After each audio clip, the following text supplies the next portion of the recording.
What is up, everybody? This is Hater Radio. This is a monumental day in the day of our media brand here. Ian is the co-host here. Ian, how are you? I'm doing good, man. Ready for this bomb to drop. Yeah, this is going to be a crazy day, and I'm so glad that we are able to do this show as this stuff is going down, which is something I actually envisioned last year doing, but I didn't have the infrastructure yet. So now that we have it, it feels great to be able to put this on. So hopefully that the people that do watch this live get informed about what we were able to watch over the last couple of days and give our best guess as what's going to happen as it is going down. It's literally starting right now as I'm looking up at the TV. So I have it up. So if you are watching this, you are hopefully informed about what's going on. So let's talk about the games that happened real quick. We'll talk about the conference championships games. I want to mention first the Pac-12 championship game with Oregon and Washington, the rematch where, God, it was such a great game, back and forth. Both Michael Penix Jr. and Bo Nix are studs. They'll likely be drafted in the first round coming up in the draft in April. And they were, amazing. They really put it all out there. They both played great games. And, it sucks that a team again had to lose in this matchup because that was the same thing we said in the first time. And it happened again. And Washington came back, even though Oregon took the lead in I think the fourth quarter. And just a tremendous game. And it proves why Washington needs to be there. And I'm glad actually that Washington won, because if Oregon had won, then it would have put a huge log jam. That would have been like 5 or 6 one-loss teams that deserved it. Yeah. That would have been way too hard to decipher. And honestly, it actually would have been more of a layup for Florida State to get in as well. So that could have been Florida State's chance there, but it didn't happen. Your thoughts on that before we move on to the Big 12 championship game? Yeah, same thing as you said. It was definitely a statement win, but it showed like how good both of those teams were. And I still thought whoever won that game, they still had a really good case for making the playoff, but it helps that Washington is still undefeated. And they look like one of the surefire ones to be in. I mean, we're about to find out. But obviously, great game, both great teams. Again, it was a shame one of these teams had to lose. It is interesting, though, because I remember saying years ago, 9 times a 10, usually when a team plays each other twice in a season, the rematch, the other team wins. But this time, Washington, they obviously had a game plan set. They remembered what they, was successful against Oregon and were able to put pressure on Bo Nix and kind of make him uncomfortable. That's the thing. When Bo Nix is in the pocket, plenty of time, very obviously an elite quarterback. But once you start, making him move, then you can start seeing some creases in the armor. And that's something the Washington defense did well. And Michael Penix, of course, did a fantastic job, as always, leading the Huskies. All in all, great win for the Huskies. Yeah. Okay. So let's move on to the Big 12 championship game. Texas just rolls. They were up big in this game, and it never really was close. They had a big lead at halftime and kind of like coasted into the second half. But no, I'm really excited for this Texas team because I really think they're going to get in no matter what, which is really great for them because they've gone through so much the last like 15 years since 2009 when they lost to Bama in the BCS national championship. So for them to get back into this stuff is amazing. I'm excited for them. Quinn Ewers, he went down in part of the season where it looked like Texas might lose one of those games, but they survived. Then they blow out Texas Tech, and then they destroy Oklahoma State here. They definitely look like one of the top 4 teams. And considering that they beat a conference champion in their home, I give them a lot of credence there. We'll get more into that after the we talk about the games, but they look great in this game. Oklahoma State, I don't know, I never was the biggest fan of them all year. They had lost to South Alabama. They they had struggled in other games. They did beat Oklahoma, which was a big win considering Oklahoma lost only 2 games this year. But credit to Texas to just making plays. Considering they lost their running back a couple weeks ago, the guys that are behind him actually have stepped up big time and put up a great effort. And honestly, they look like nothing really changed anything. Really, the difference with Texas is Quinn Ewers. If Quinn Ewers is there, then they're definitely by far one of the better teams in the country, and it shows. Like if he was not injured during the year, I definitely would think he would have been in New York and more than likely have a really high chance at winning the Heisman, but we'll never know there. But Ian, your thoughts before we move on? Yeah, same thing as you pointed out. Texas seemed to improve. Again, statement when this is the time where you have to have kind of quality points here, and Texas did exactly that. Routed Oklahoma State, never really was a fight, and they proved, hey, we were not going to get stuck in the mud with these teams. We are clearly better than these teams, and they're obviously thinking on that Alabama win, which looks way better now. Yeah, I don't know if we'll talk about it later, but for me, they're one of the top 4. Yeah. Okay. Next game we have is the SEC championship game, which was Alabama, Georgia. Another great matchup, basically another quarterfinalist game, just Yeah, like the Washington, Oregon game. And, I thought in that initial drive when Georgia scored and they were stopping Bama early, I was like, oh, this is going to be a long day for Bama. But then honestly, once it was after that point, like it was like probably like 2 or 3 drives into the game, Bama pretty much put the pedal to the metal, and their offense was moving the ball. They were running the ball extremely well. Isaiah Bond and Burton, the Georgia transfer, were making great plays.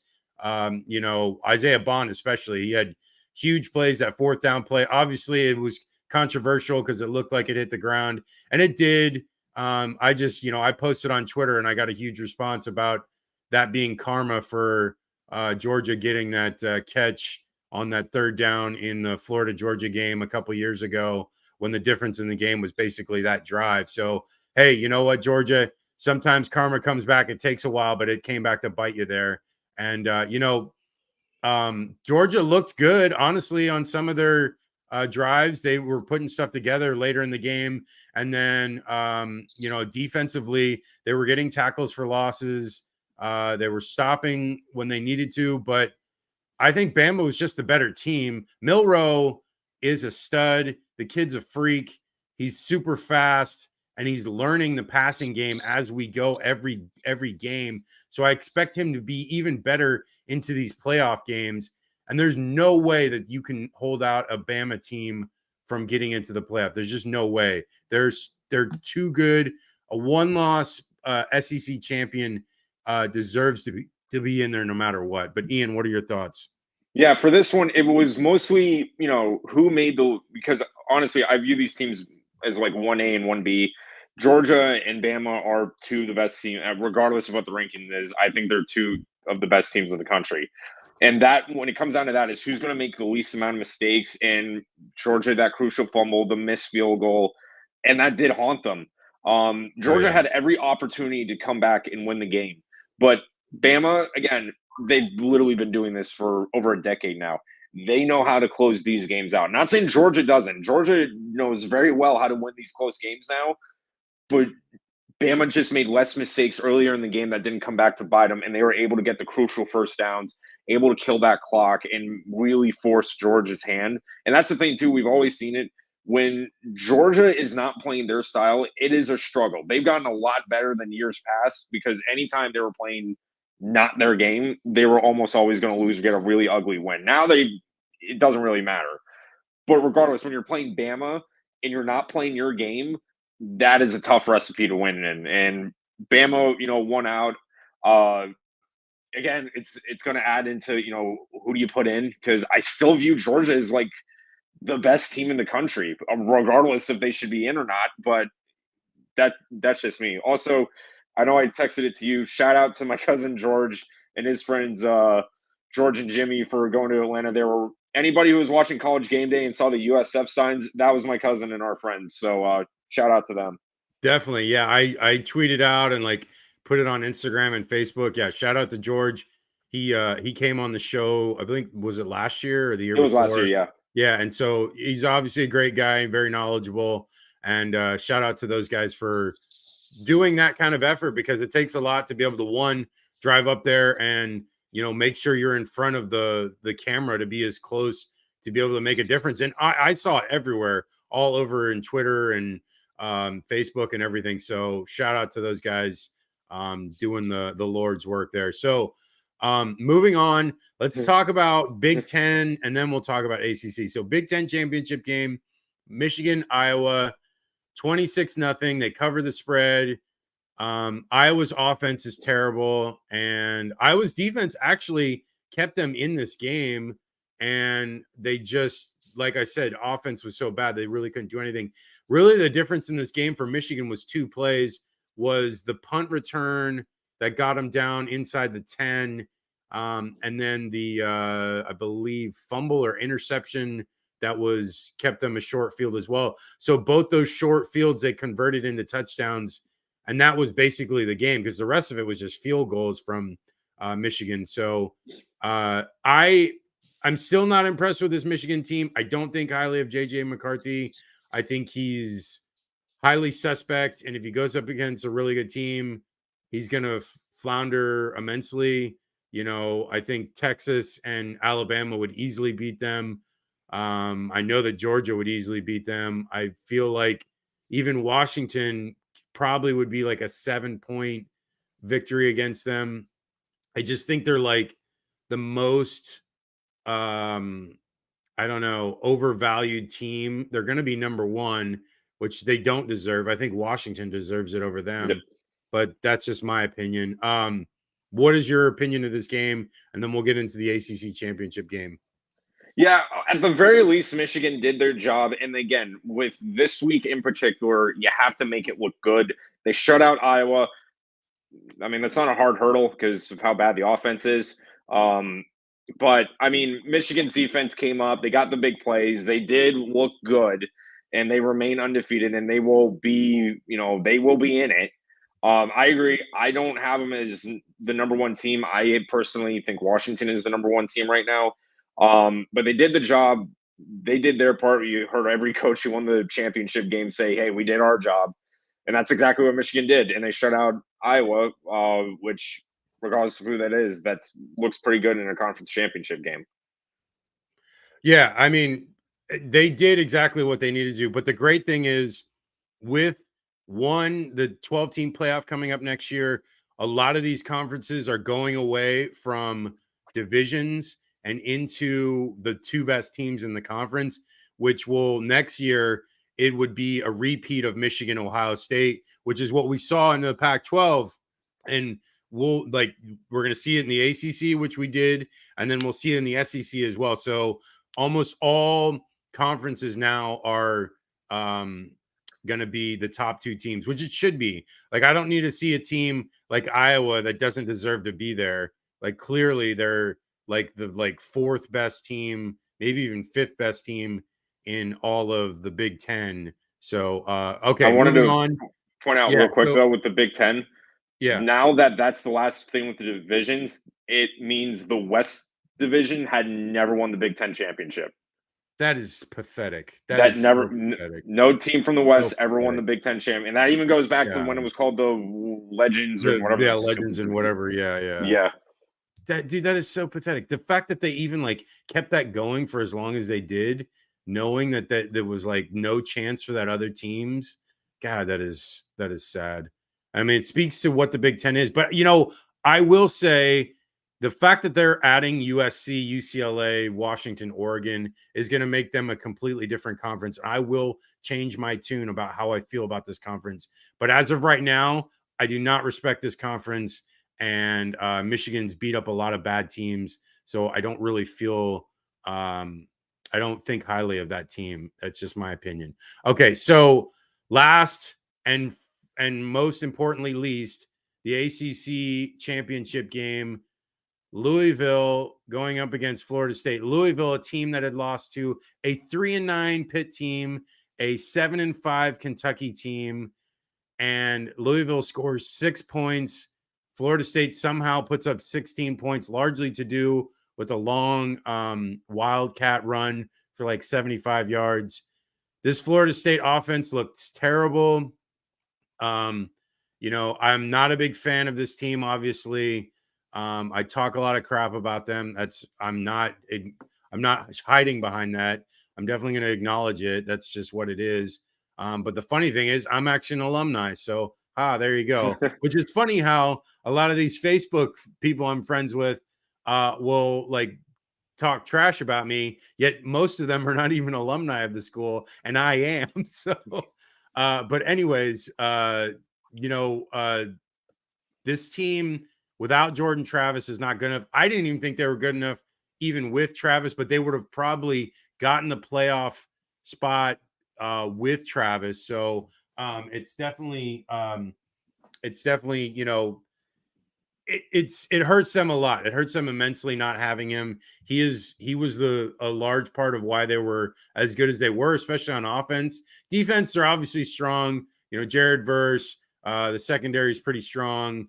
Linebacker play is not bad. So it's like, this Florida State team has just come up in the wrong year. There have been plenty of years throughout the history of the CFP where there are not 4 or 5 good teams. There's maybe like 2 or 3. And this year is a completely bad year for them. And it is, like we've said, this is the year that we wish that the 12 team playoff. Yeah, if there's any year to do it, obviously, of course, it's the last year of the 4-team one. Right. Exactly. So it's frustrating that, this is the reality, but this is where we're at. So Florida State, they've had a great year. They went undefeated, but they don't have the victories. And we'll get into that after, but let's talk about the game. It just was a terrible game. It wasn't interesting. They were on their third string quarterback. Their run game really wasn't there except for that one play. They didn't really do much.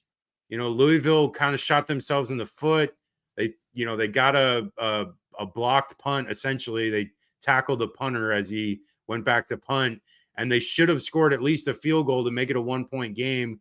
But the quarterback throws it right to the Florida State defender in the end zone, and it's like, God, how terrible of a play that was. I don't know. I didn't think highly of this Louisville team coming into this game. I thought they had a shot at winning, but I really still thought that Florida State was going to take the win. And like I said in the beginning of the day, if Florida State was going to win this game by 20 plus points, they'd have a real good shot of getting into the playoff. But they didn't even come close to that, and they barely won by 10. They basically got those field goals because Louisville kept going for it on 4th down. So they had short fields to get those field goals. I don't know. This team is not as good as Florida State fans think they are.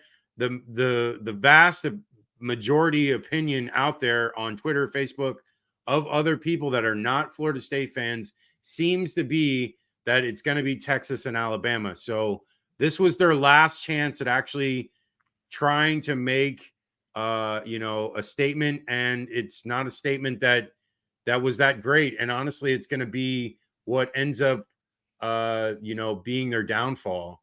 So we're getting closer to the reveal. So why don't we get into what we feel about these teams? Actually, give me your opinion about the conference, the ACC, and then we'll talk about the CFP. The only thing I'll say real quick is the night and day between Florida State and the last 2 games is so evident. Look, it's no secret. I'm a Gator fan. Anything that's garden and gold, I hate. But I want them. They're undefeated. They deserve to be there. But it goes to the debate of between deserve and better. But you look at that team. They played a terrible Florida. No, being honest, a really bad Gator team and barely beat them. They played a okay, pretty good Louisville team and literally had the worst conference championship game I have seen in a long time. I don't want to put them out, but they're really like making it hard to argue because the only thing they have is that they are undefeated. They do have the win against LSU, but that team looks complete. It's like you're dealing with different teams now. That's the only thing I was like, I really don't know what to do with Florida State because personally, in a perfect world, I would put them in. But again, Yeah. it goes to do they deserve it or who's the better team? And I don't know. I know it sounds like sacrilegious to say as a Gator fan, but I do want them in because they went undefeated. Okay, so let's talk about it. So obviously, we know that Michigan and Washington are in. That's a guarantee. We don't even have to discuss that. And it's more than likely they're 1 and 2. So the only spots left are the 3 and 4 spots. So with that, there are 3 conference champions that are possible choices for those selections. Right now, it's Texas, Alabama, and Florida State. Let's break down all 3, and then we'll give our choices. So Texas, their best win is against Bama on the road in Tuscaloosa, 34-24. Bama finished up 12-1, and as of right now, number 8 in the country. More than likely moving ahead higher than that ranking because they won the conference championship, and they are a conference champion. So Texas is the only team to have a win against a conference champion. Another one of their best wins against Kansas, a very good Kansas team, and considering they had QB injuries as well, they won 40-14, and Kansas was 8-4. Another solid win for Texas was Kansas State. They won 33-30 at home. The Kansas game was at home as well, and Kansas State was 8-4 as well. Their only loss was against Oklahoma on a neutral site, 34-30. Oklahoma ended up 10-2 on the year, number 12 in the last rankings, and that was a last-second loss as well. So they lost literally on like the last play. Their opponent's overall record before the conference championship games, I believe, was 81-63. So way above 500 there. In their conference championship game, they beat Oklahoma State, who was 9-3 at the time. 9-4 ended up, and their ranking at the time was number 19, and they won 49-21. I will also mention that they had 3 one-score. Oh, here we're going. We're going right now. We're going to just keep doing our show, and they're going to draw this out for a little bit. So there were 3 one-score games outside their loss, with Ewers getting hurt in one, out with an injury in another, and coming back from injury in the third. And in those 3 games that they were against one-score teams, it was 17-19 was that record. Okay, for Alabama, it was their 3 best victories were Ole Miss. They won 24-10. Ole Miss was 10-2 and number 11 at the time. They beat Tennessee 34-20. They were 8-4. They're unranked. LSU 42-28. 9-3. They finished up number 13. All 3 of those games were at home. Their one loss was at home as well as against Texas, 24-34, 11-1, number 7. They just announced Washington is number 2. Michigan is number 1, exactly like we said.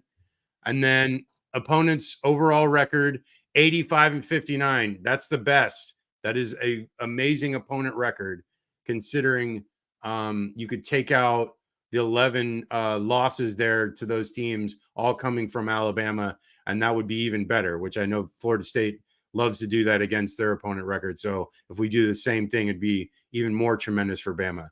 As far as their championship game, they beat Georgia 12-0, number 1, 2-time defending champion, 29-game win streak, and Bama won 27-24 and were the better team throughout that game. They also had 3 one-score games against Arkansas, Auburn, and Texas A&M. Those teams were also 17-19.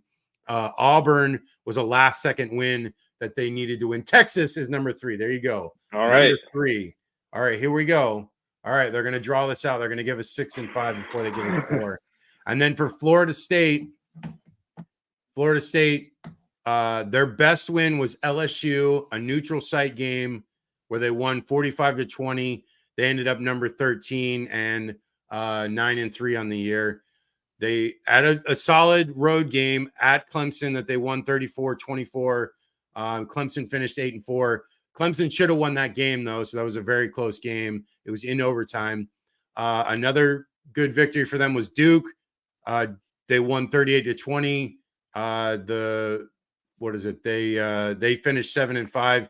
Their QB was injured in the prior weeks and then was not 100% in the game and then left that game. Don't tell me here because you're ahead of me on who the number 4 is.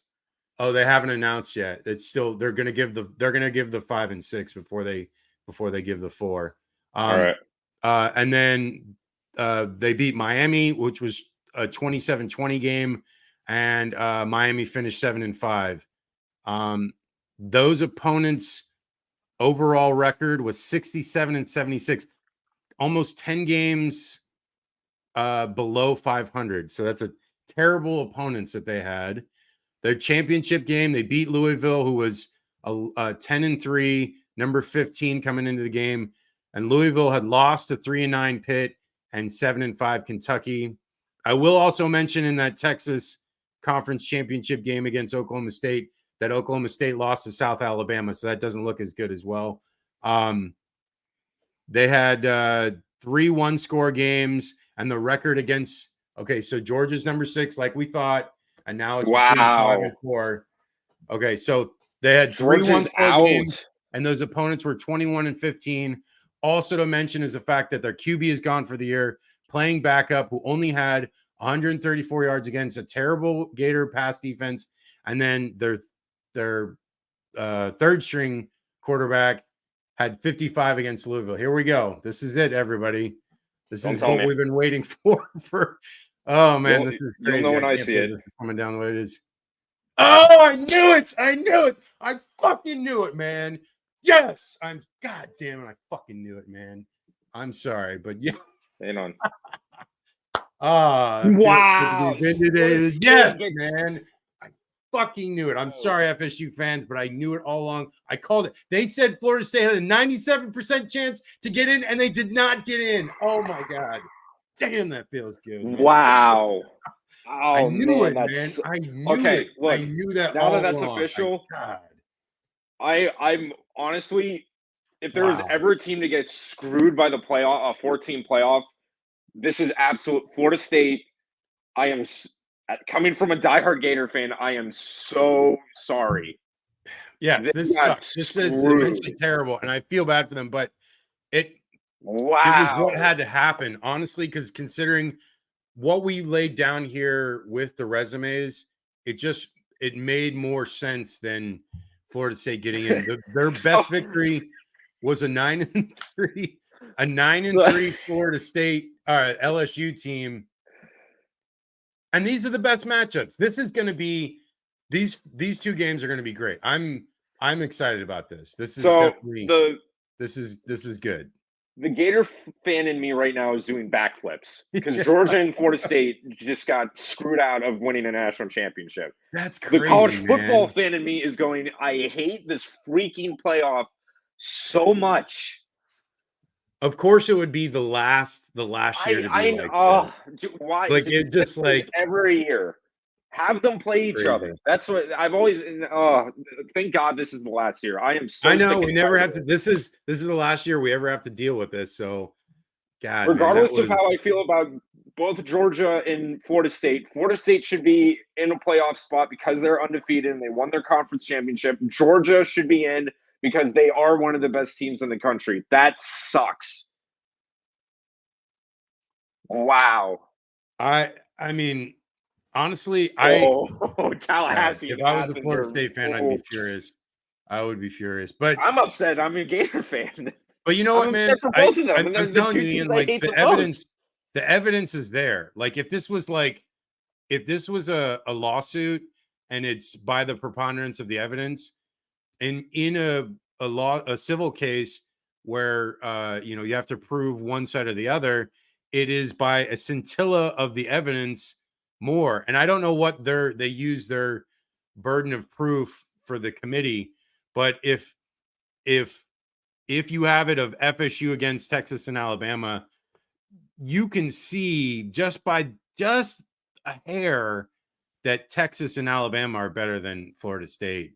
And even if, it is a shame. Trust me, I knew this was going to happen up until on Wednesday when I started breaking this down the more and more. I was like, there's almost no way that Florida State can get in this thing, and it would have to be a miracle. And it didn't happen. And I'm not trying to gloat on this. I was definitely very excited to be vindicated, but at the same time, I'm trying not to gloat too much because it is definitely a very terrible situation that Florida State's going through, because now they're it's terrible.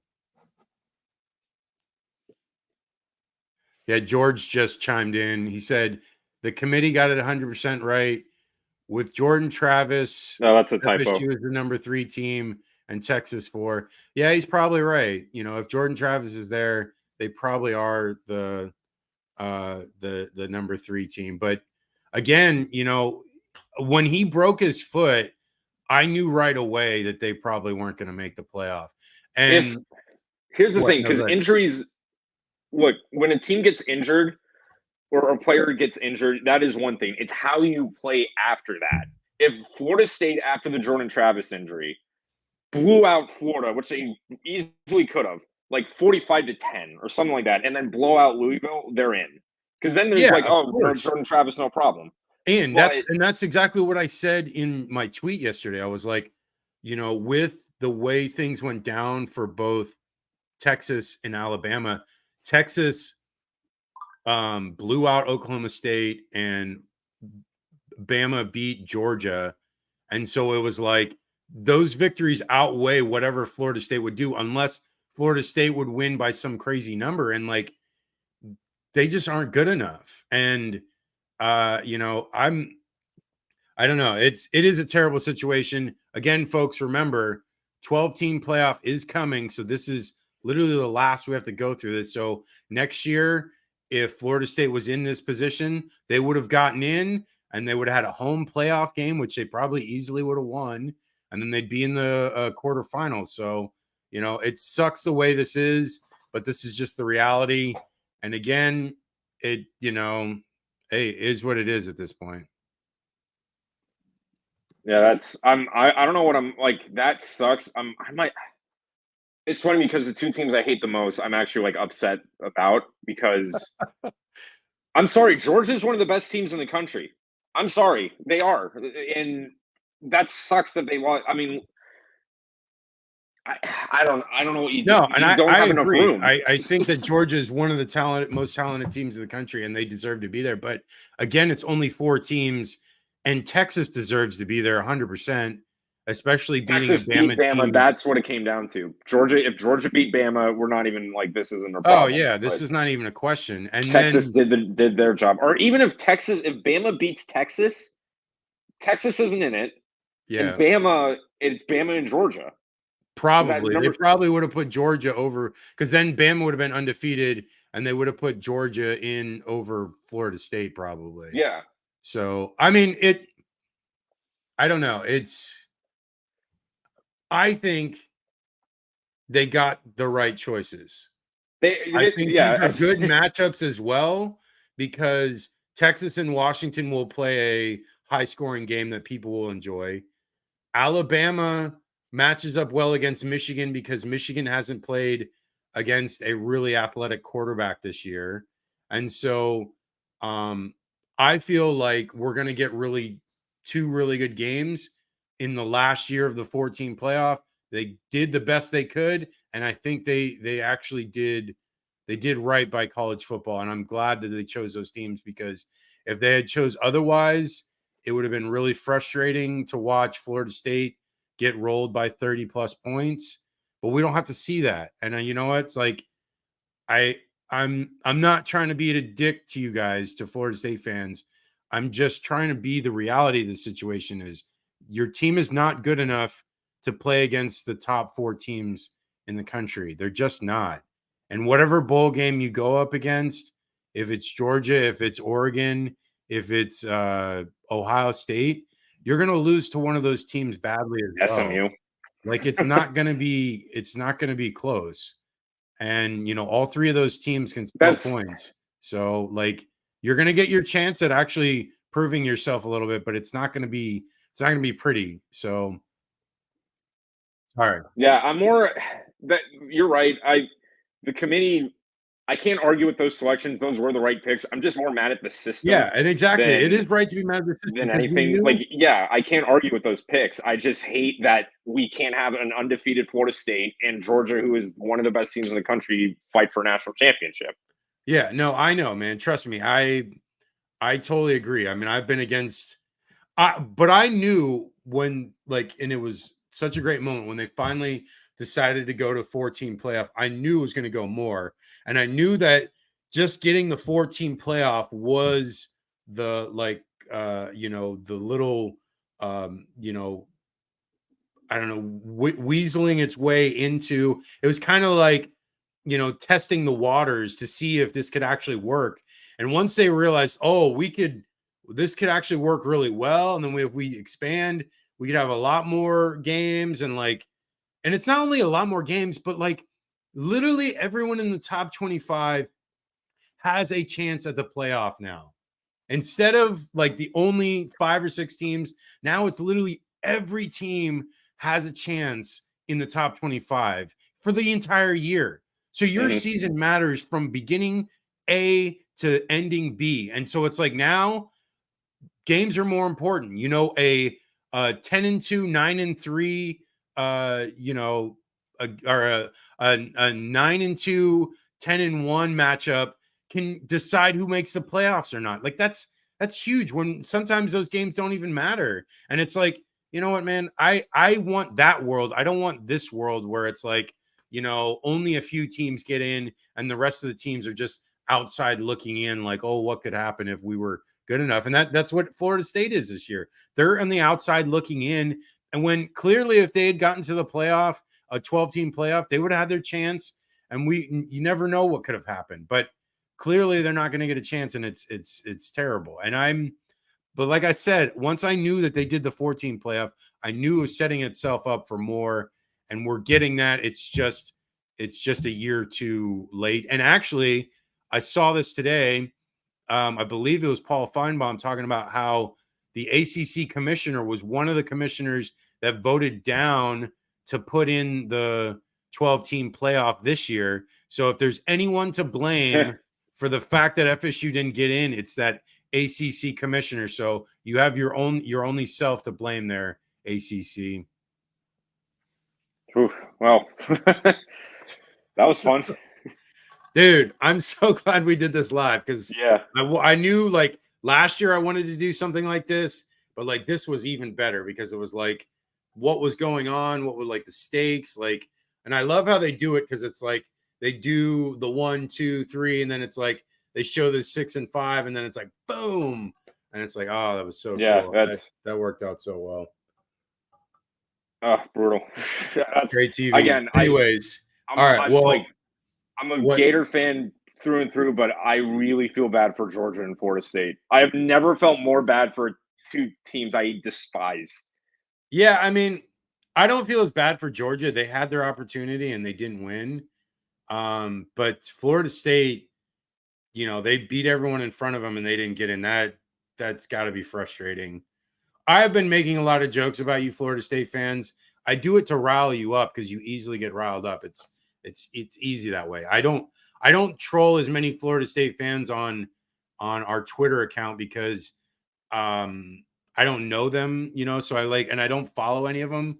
So at least with Facebook, I know a lot of Florida State fans and I know that they'll respond. So I love just throwing stuff out there to see what they'll say, and they totally respond, which is hilarious in its own right. But no, I mean, you know what? Georgia had their chance. Florida State pretty much got screwed, but I don't know. I'm excited to see this 4-team playoff because I think this is the best 4 teams, and we can let this 4-team playoff die and move on. And that's what I'm planning on doing as a college football fan. I know that Florida has struggled the last couple of years but Florida has a legitimate shot of getting back in to contention and stuff because they will if they go 9-3, they're going to get into the playoffs. So it's like, that's why I'm excited, because it's like, Florida has been struggling, but they still have a window here now where if like they're just good enough, they can get in because their schedule is so difficult.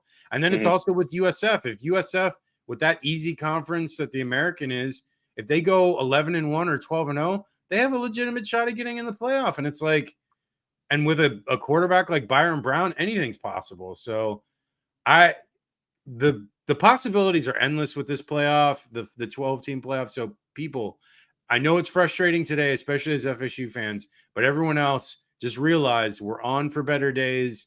We're going to have home playoff games. I don't think you people realize what we're getting into. It's going to be some of the most insane, crazy environments we've ever seen for college football, and is going to happen next year. Like, literally nothing like this has ever occurred in sports. And we're going to get some of the most jacked up crowds. It is going to be, you're going to have like winter games. You're going to have snow games in Ohio State, in Michigan, or like wherever. Like, please, people, you thought that 4 teams was great. The 12 teams is going to blow the playoff format out the water. It's going to be such a great time. I'm so excited for it. And one last thing before we go, I want to talk about it. The SEC on CBS finished off yesterday, and I loved SEC on CBS for years.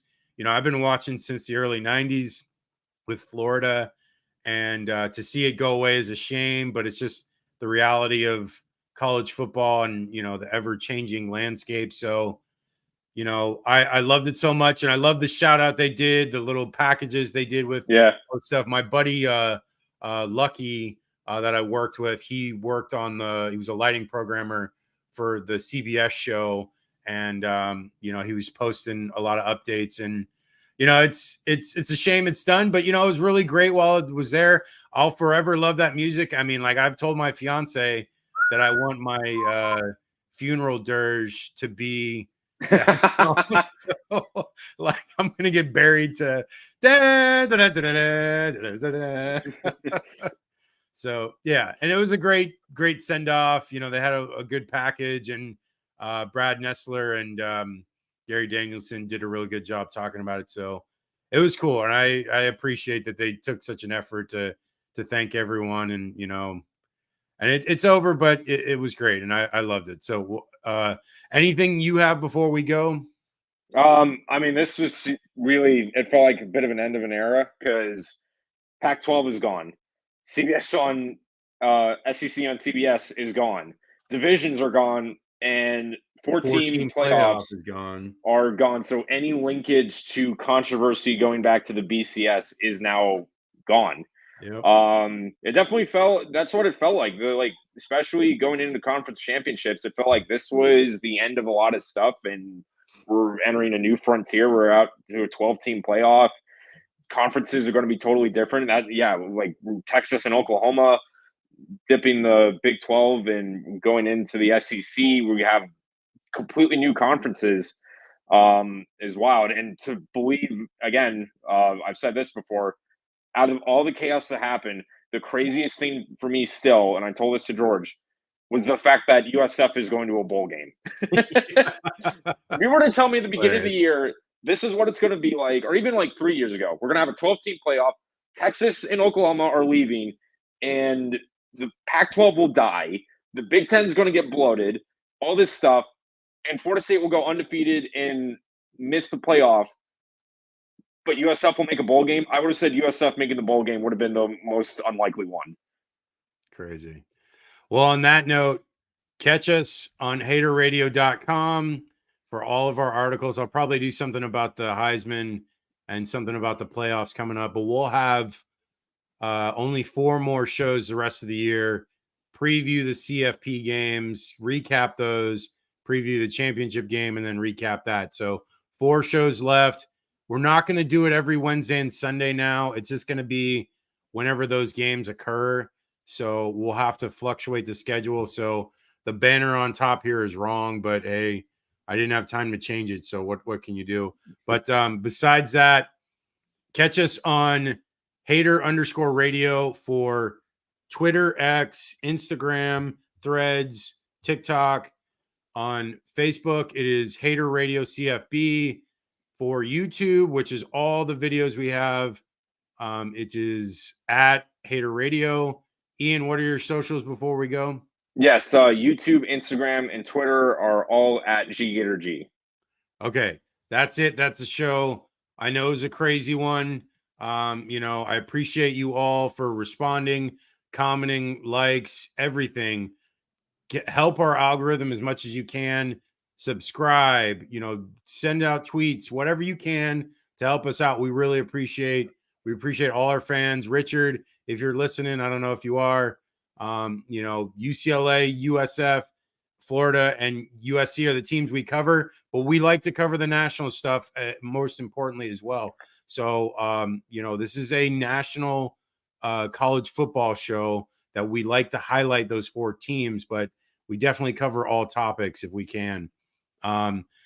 Thank you for a great year. I know we have a couple more shows, but this feels like basically that's it for the season. But again, thank you, and we'll see you soon.